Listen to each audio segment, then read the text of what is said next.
Shalom, shalom, shalom. Haleluya. Kita bertemu lagi dalam program Khotbah 10 menit bersama saya, Pendeta Miskel Oloan Sihaan. Program ini hanya untuk kalangan sendiri, hanya untuk kalangan sendiri saja. Mari kita berbagi-bagi kepada saudara-saudara kita, teman-teman kita, supaya kita semua diberkati. Sekarang kita masuk dalam judul khotbah yang baru, yaitu 25 Desember lahirnya Tuhan Yesus. Kekasih-kekasih Tuhan, yang melatar belakangi khotbah ini ialah maraknya perdebatan yang terjadi tentang tanggal lahirnya Tuhan Yesus, di mana begitu banyak pendapat-pendapat yang beredar, baik yang setuju maupun yang tidak setuju, bahwa tanggal lahir Tuhan Yesus yaitu tanggal 25 Desember. Akhir-akhir ini didapati banyaknya para pelayan-pelayan Tuhan, gembala-gembala sidang, pendeta-pendeta terhanyut ke dalam pendapat para ahli, ilmuwan, bahkan agamawan lah. Mereka mengatakan bahwa tanggal 25 Desember itu hari dewa matahari atau hari berhala atau hari-hari yang itulah bertentangan dengan Tuhan. Dan mereka katakan bahwa Tuhan Yesus lahir bukan tanggal 25 Desember. Dan lagi mereka menambahkan bahwa tanggal 25 Desember itu kan musim dingin. Jadi dengan menunjuk Lukas 2 ayat 8 yang berkata, di daerah itu ada gembala-gembala yang tinggal di padang menjaga kawanan ternak mereka pada waktu malam. Ayat ini diambil di mana akal pikiran mereka menegaskan kalau Tuhan Yesus lahir di musim dingin. Para gembala yang menjaga kawanan ternak itu pasti mati kedinginan. Oke, masuk akal juga sih, masuk akal. Tapi mereka punya pendapat itu, mereka melupakan bahwa meskipun gembala menjaga kawanan ternak di musim dingin, bukan berarti ternak dan gembala-gembala itu berada di lapangan terbuka.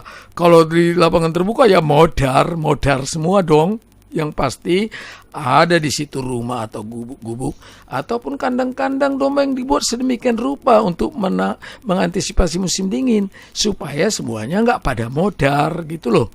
Kemudian pendapat-pendapat yang non alkitabiah yang ngawur itu membuat perakiraan bahwa Tuhan Yesus lahir di musim panas, ya kira-kira bulan Mei atau bulan Juni lah.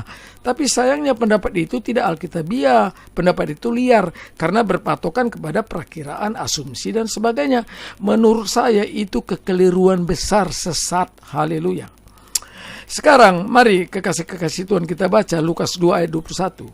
Dan ketika genap 8 hari dan ia harus disunatkan, ia diberi nama Yesus, yaitu nama yang disebut oleh malaikat sebelum ia dikandung ibunya.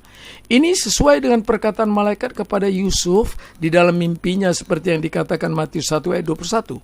Ia akan melahirkan anak laki-laki dan engkau akan menamakan dia Yesus, karena dialah yang akan menyelamatkan umatnya dari dosa mereka. Perhatikan saudaraku yang dikasihi Tuhan. Hari pertama sampai hari ke-7 ketika bayi Yesus sudah lahir itu belum diberi nama. Hari pertama 2, 3, 4 tidak ada namanya. Baru pada hari ke-8 sesuai dengan ayat firman Tuhan, hari ke-8 bayi itu diberi nama Yesus. Hari ke-8. Hari ke-8. Dan kita juga perlu tahu bahwa Tuhan Yesus lahir di dalam kalender tahun Ibrani yang juga berisikan 12 bulan. Kekasih-kekasih Tuhan, sepertinya perihal tanggal lahir atau ulang tahun pada waktu itu tidak terlalu penting. Kekasih-kekasih Kristus. Adapun tahun Ibrani berisi 12 bulan juga sebagai berikut. Bulan 1 namanya Nisan, antara Maret dan April, isinya 30 hari. Bulan 2, bulan Iyar atau bulan Ziu, antara April dan Mei, 29 hari. Bulan 3, bulan Sivan atau Sivan, itu antara Mei dan Juni, itu isinya 30 hari. Bulan 4, bulan Tammuz, antara Juni dan Juli, itu jatuh 29 hari isinya. Bulan 5, bulan Af, Juli Agustus 30 hari. Bulan 6 bulan Elul, Agustus September itu 29 hari. Bulan 7 bulan Tisri atau bulan Etanim antara September Oktober isinya 30 hari. Bulan 8 bulan Bul atau Chespan itu Oktober sampai November 29 atau 30 hari. Haleluya. Bulan 9 bulan Kislu itu antara November sampai Desember isinya 30 hari atau 29 hari. Bulan 10 bulan Tefet atau Tebet itu antara Desember sampai Januari isinya 29 hari. Bulan 11 bulan Zevat itu antara Januari Februari isinya 30 hari. Bulan 12 bulan Adar 1 dan bulan Adar 2 antara Februari sampai Maret isinya 30 atau 29 hari. Bulan Adar 1 adalah bulan yang non kabisat, bulan yang tidak kabisat. Bulan Adar 2 adalah bulan Adar yang kabisat, yaitu disebut bulan Adar Seni dan bulan Adar Beit. Jadi menurut kalender Ibrani, Tuhan Yesus lahirnya kira-kira di bulan Tevet atau bulan Tebet. Ada juga tahun Arab yang kita ketahui, bulan Ramadan, yang isinya berapa bulan ya? Bulan Ramadan, bulan Muharram, Al-Rabiul Awal, Rabiul Akhir, Zulhijjah, Syawal dan lain. Ada juga kita ketahui tahun Bahai, 1 bulan katanya 19 hari, 1 tahun 19 bulan. Ada juga tahun Jawa, ada juga tahun Cina, tahun Tiongkok. Mereka punya hitungan hari-hari dan bulan-bulan tersendiri. Nah, kekasih-kekasih Tuhan, mari kita kembali ke permasalahannya. Waktu itu orang Majus dan para cendekiawan sudah memperbaiki hitungan perputaran rotasi bumi terkait dengan hitungan hari dalam 1 tahun. Ternyata hitungan yang tepat ialah 365 hari terbagi dalam 12 bulan. Yang mereka beri nama bulan-bulan yang 12 itu dengan nama-nama penting seperti nama Kaisar Agustus, nama Mars, dan nama-nama lain yang menurut mereka menjadi sangat penting untuk diketahui, dikenal, dan dihormati, dan sebagainya. Akhirnya mereka tetapkan nama-nama bulan yang berjumlah 12 itu dengan nama Januari 31 hari, Februari kabisat ada 28 hari, ada 29 hari, lalu bulan Maret 31 hari, April 30 hari, dan seterusnya. Orang Majus dan cendekiawan sepakat untuk mengganti dengan hasil perbaikan hitungan hari, bulan, dan tahun yang baru untuk menggantikan hitungan hari, bulan, tahun Ibrani. Dengan segera mereka sepakat memulai dengan hitungan tahun yang baru, yaitu tahun yang sudah diperbaiki tersebut. Lalu pertanyaan besar bagi mereka ialah kapan dirilis, lalu kapan diumumkan tahun yang baru itu.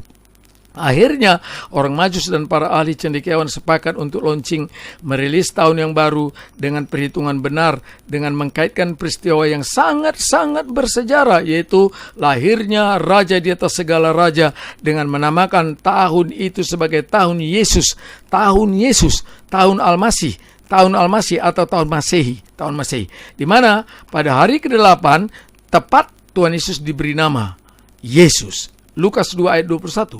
Dimulailah 1 Januari tahun Masehi, yaitu berdasarkan ayat Lukas 2 ayat 21, pada hari ke-8 Tuhan Yesus diberi nama Yesus. Jadi hari ke-8 Tuhan Yesus umur 8 hari itu jatuh pada 1 Januari. Untuk tetapkan tanggal Tuhan Yesus lahir, maka kita harus menghitung mundur. Jadi, hari ke-7 Yesus umur 7 hari itu tanggal 31 Desember. Hari ke-6 Yesus umur 6 hari itu tanggal 30 Desember. Hari ke-5 Yesus umur 5 hari tanggal 29 Desember. Terus mundur. Hari ke-4 Yesus umur 4 hari tanggal 28 Desember. Hari ke-3 terus mundur. Yesus umur 3 hari tanggal 27 Desember. Hari kedua Yesus umur 2 hari itu jatuh pada tanggal 26 Desember. Hari pertama Yesus lahir di dunia ini itu jatuh pada tanggal 25 Desember. Yes, tanggal 25 Desember. Kekasih-kekasih Tuhan, orang-orang sok pintar bilang kalau musim dingin itu jatuh pada bulan Desember. Mereka lupa bahwa musim itu berputar seturut dengan rotasi bumi ini.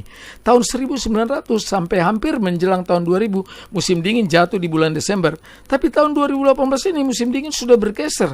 Bahkan bulan Maret masih musim dingin. Nah, musim dingin terus bergerak maju. Bisa jadi dalam kurun waktu 200 tahun ke depan, musim dingin jatuh di bulan Juni. Artinya 2000 tahun yang lalu kira-kira ketika Tuhan Yesus lahir, bisa jadi di waktu itu bukan musim dingin, bisa musim panas.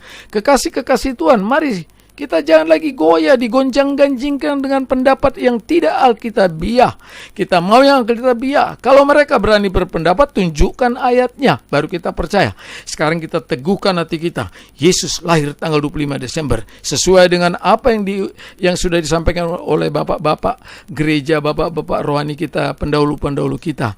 Mereka adalah orang-orang yang berhikmat. Karena itu percayalah berdasarkan Alkitab, Yesus itu lahir tanggal 25 Desember. Haleluya, haleluya. Terpujilah Tuhan, terpujilah Tuhan.